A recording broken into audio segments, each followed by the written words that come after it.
चुकी है और फूल इस जगह के आकर्षण में चार चांद लगा रहे हैं। मैं मणिपुर से निकलकर नागालैंड के हॉर्नबिल फेस्टिवल के लिए कोहिमा की ओर जा रहा हूँ। हॉर्नबिल फेस्टिवल पूर्वोत्तर भारत के सबसे बड़े फेस्टिवल्स में से एक है और साथ ही सबसे प्रमुख त्योहार भी। मैं इन फूलों की खुशबू और खूबसूरती को देखकर इस जगह की ओर खींचा चला आया। मैं यहाँ कुछ और समय रुकूंगा।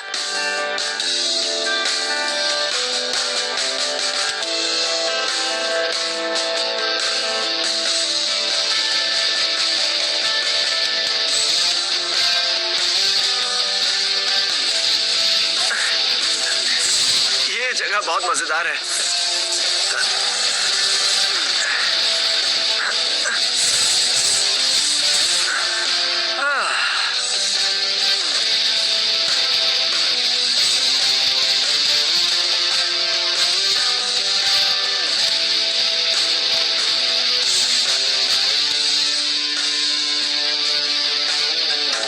विश्व इतिहास में इस सड़क का बड़ा महत्व है।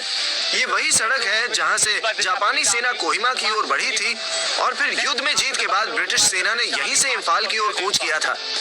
मैं सेना की परेड को महसूस कर सकता हूँ। ये एक नायाब अनुभव है।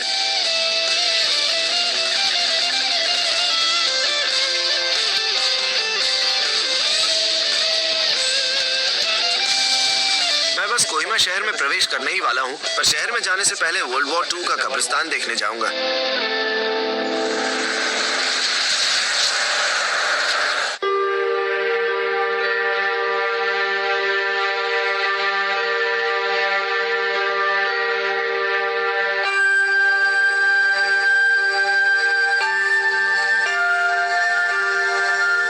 विश्व इतिहास में और हमारे लिए इस जगह का बहुत महत्व है।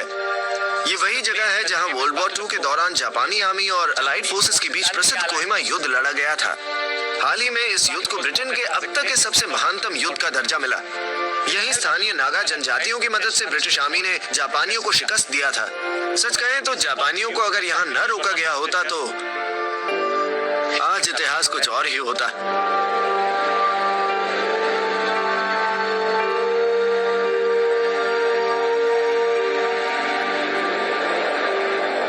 पर कब्जा करने से जापानी सेना को भारत तक पहुंचने का आसान तरीका मिल जाता। शहर के सभी दक्षिणी और पूर्वी हिस्से बाकी देश से कट जाते। जापानी बिना रुकावट दीमापुर तक पहुंच जाते और उन्हें पूर्वी भारत पर मजबूत पकड़ मिल जाती।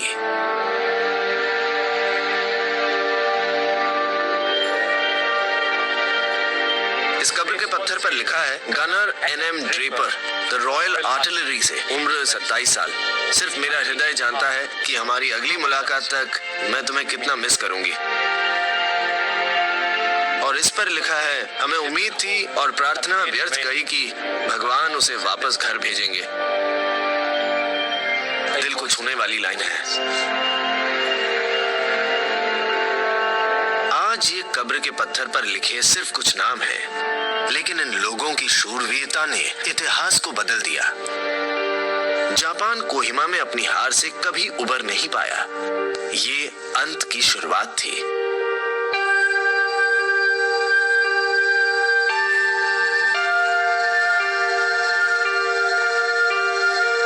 घर जाओ तो हमारे बारे में बताना कि तुम्हारे कल के लिए हमने अपना आज कुर्बान कर दिया। वर्ल्ड वॉर 2 के स्मारक की सबसे बड़ी खासियत यह है कि यह आपका हृदय परिवर्तन कर देगा। मैं यहाँ कुछ और वक्त बिताना चाहूंगा।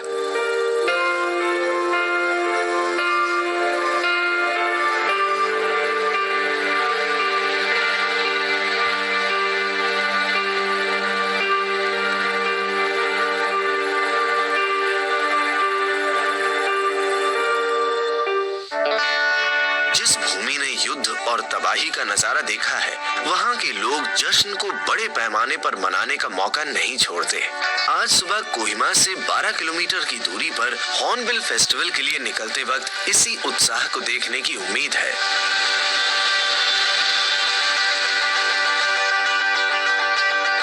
वाह, मैं पहुंच गया हूँ। यहाँ के स्थानीय लोग इंतजार में और उत्साह से खड़े हैं। होटल से वेन्यू तक के रास्ते में फेस्टिवल के बारे में कई खूबसूरत पोस्टर्स लगे हुए थे। उद्घाटन समारोह सुबह 10 बजे है। अब मैं वहीं जा रहा हूँ। आमिर, तुमसे शाम को मिलता हूँ। Thank you. Hornbill festival Nagaland का सांस्कृतिक शोपीस बन गया है। 10 दिन तक चलने वाला ये भव्य आयोजन राज्य की विभिन्न जनजातियों की जीवन शैली देखने का एक अवसर है।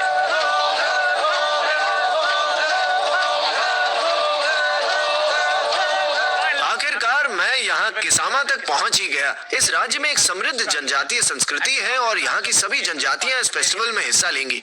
बल्कि इस फेस्टिवल की शोहरत दुनिया भर में है और मुझे यहाँ कई देशों से आए लोग नजर आ रहे हैं। ये फेस्टिवल है भोजन, रंग, कला, नृत्य, मॉक फाइट्स और खूब मौज मस्ती का। यहाँ ढेर सारे रंग नजर आ रहे हैं, खूबसूरत पहाड़ियाँ। सभी लोग उद्घाटन समारोह के इंतजार में हैं। मैं भी जाकर अपनी सीट पर बैठ जाता हूँ। We will be having a national anthem, and after the national anthem, मैं यहाँ बैठ सकता you हूँ? may be kindly seated, after which the sequence of the program shall follow. इनके साथ बैठना गौरव की बात है। मैं योद्धा जैसा महसूस कर रहा हूँ।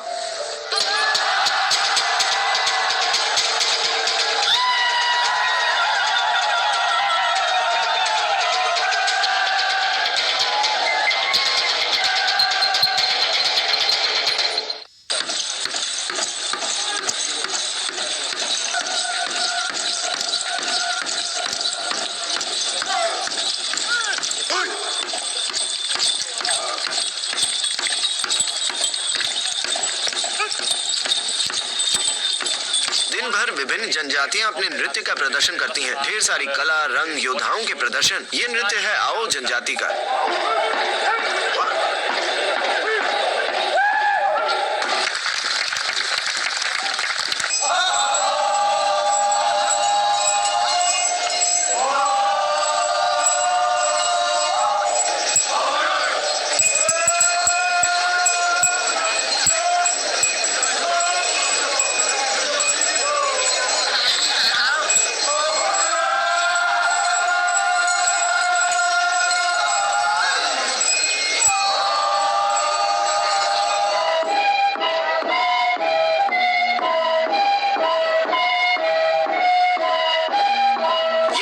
नागालैंड की कुकी जनजाति का। एक आदमी ढोल बजा रहा है और बाकी के स्त्री और पुरुष तालमेल के साथ गोल गोल घूम रहे हैं।